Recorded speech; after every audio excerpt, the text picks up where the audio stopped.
nk'inyigisho baza kuronka abantu bajejwe abakozi ba leta mu bushikiranganji butandukanye. Rero ifise intumbero zitatu uko novuga. Iya mbere nuko nkuko mubizi hariho politique salariale nshasha.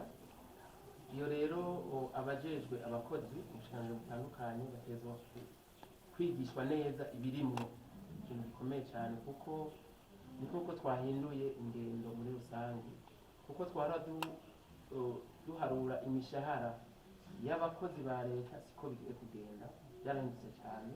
Ikindi naco ni vyerekeye la mobilité du personnel, novuga uko abakozi bahora bava muri iyi serivisi baja mu yindi, navyo nyene bizohinduka kuko ubu muri mu ngendo nshasha nuko umukozi azohembwa bivanye n'akazi yakoze.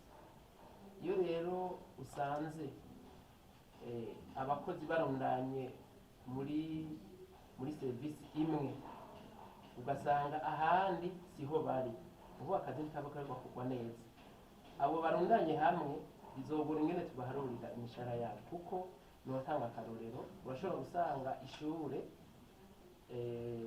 ufata mu gisagara ca Bujumbura ririmwo abarimu nka 6, ariko wagenda muri ntara ugasanga ishure ririmo umwarimu umwe. Muri politique salariale nshasha bica bigorana kuko bateza kugira amasaha bigisha bivanye n'ivyigwa. Byumvikana rero yuko abajejwe abakozi mu bushikiranganji butandukanye batezwa kumva yuko ingendo nshasha ya leta ko umukozi wese bamuharura akazi ajejwe, urenzeko baca barambega aka kazi ahasigaye ni hehe. Si twebwe mu bushikiranganji bw'abakozi n'akazi tuzobikorana nabo, kuko harya aba directeur des ressources humaines mu bushikiranganji butandukanye batwagwa n'ivyo mu bushikiranganji baba bakukira, mugabo ahanini ibikorwa bakora ni ivy'ubushikiranganji bw'abakozi n'akazi. Turakorana rero, ico gituma ariho twashimikiyeko. Ivyo rero kujya bahora batanga nk'amamitation, ugasanga umuntu bamujanye hariya, ingene bahora bakota umukozi bavuga ati wewe uragane neza n'umukoresha, nabo mukorana ni sawa, ivyo byose ni vyiza, utonda ku masaha ni vyiza, mugubu mbe wakoze iki? Ivyo rero bisaba yuko haba integuro, cyo bita planification, bakabikorana. Abarongoye abakozi mu bushikiranganji butandukanye biteza ko bafise planification y'umukozi wese mu bushikiranganji, bati uyu twamushinze gukora ibi, nimba ari kwigisha azigisha aya masaha hanyuma ahembwe, nimba ari kuvura azovura, yazakira abarwayi bangana uku hanyuma ahembwe. Byumvikana rero yuko turavye ishusho hagati mu gihugu, byagaragara neza yuko abakozi ba leta bajeje gutunganiriza bene gihugu batari batunganijwe uko leta ivyifuza ubu, bivuye n'ingene umukozi wese bamuha igikorwa ajejwe. Rero ni impinduka ikomeye cyane muri iyi politique salariale nshasha, kandi turizera neza yuko bigiye mu ngiro bizogira akamaro cyane abene gihugu. Ikindi naco icerekeye, murazi yuko hari amategeko mashasha agenga ibisata biri mu bushikiranganji bw'abakozi n'akazi, na cyane cyane ENA na ESG. Ubwa mbere bari bashatse nk'abacika za kaminuza, ariko ubu leta yabahaye intumbero nshasha, nayo bari basanzwe bategezwa gukora.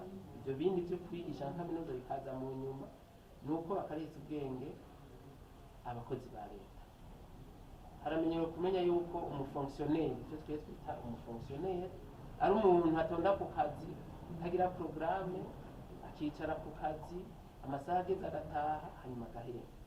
Iyo ngero nshaka kubikura mu mitwe y'abakozi ba leta n'abo tuje gutunganiriza, ku buryo bigisha neza, bakaha ubumenyi bukwiye umukozi wa leta.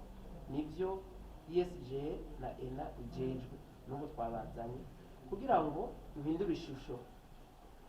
Muramaze kumenya yuko ubu igihugu cy'u Burundi kiriko kiraja mu karere za East African Community, eka ibihugu byinshi dusanzwe dukorana dushaka yuko umukozi ariko arakorera leta atumva yuko ategerezwa gukorera leta gushika apansiyo, yategerezwa kuba ari umukozi yidandaza ku isoko mpuzamakungu.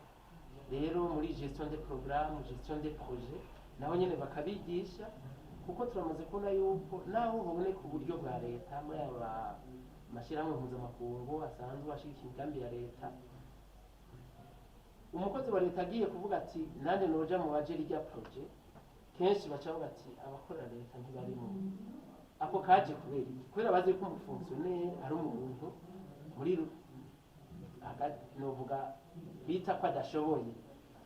Kubera iki? Uko gutunganywa ko kazi kutari kumeze neza. Ubu rero dushaka yuko ari habwo bazoza kurondera abashoboye kugera ayo maprojet, kugira ngo mbere iyo avuye mu kazi ka leta haboneke